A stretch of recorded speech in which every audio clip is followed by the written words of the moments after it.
اعوذ باللہ من الشیطان الرجیم، بسم اللہ الرحمن الرحیم۔ شروع کرتا ہوں اللہ کے نام سے جو بڑا مہربان نہایت رحم کرنے والا ہے۔ آپ دیکھ رہے ہیں ہمارا Islamic YouTube channel Shiraz T V.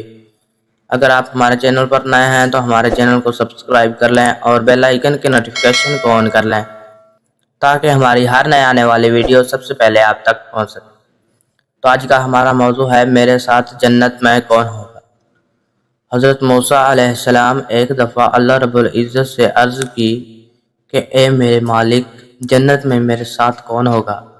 ارشاد ہوا فلاں قصاب بھی تیرے ساتھ جنت میں ہوگا۔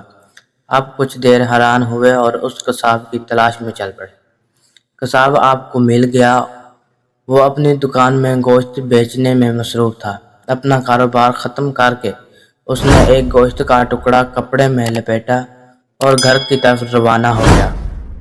حضرت موسیٰ علیہ السلام قصائی کے بارے میں مزید جاننے کے لیے بطور مہمان چلنے کی اجازت چاہی۔ گھر پہنچ کر قصائی نے گوشت کو پکایا، پھر روٹی پکا کر اس کے ٹکڑے شوربے میں نرم کیے اور دوسرے کمرے میں چلا گیا جہاں ایک انتہائی کمزور بوڑھی عورت پلنگ پر لیٹی ہوئی تھی۔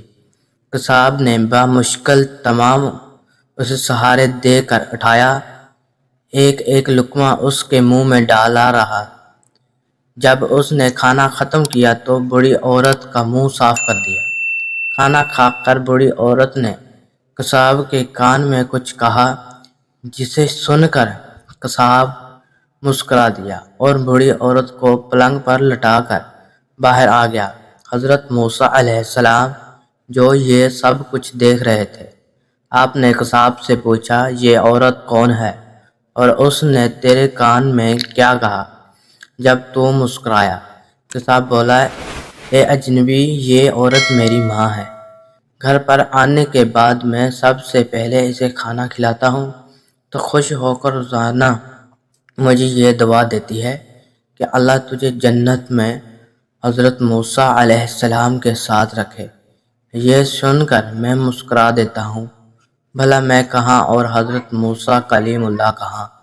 تو کیسی لگے ہماری ویڈیو کمنٹس کر کے لازمی بتائیں، اور ویڈیو کے آخر میں آپ سے گزارش ہے اگر آپ نے ہمارا اسلامک یوٹیوب چینل ابھی تک سبسکرائب نہیں کیا تو سبسکرائب کر لیں۔ شکریہ۔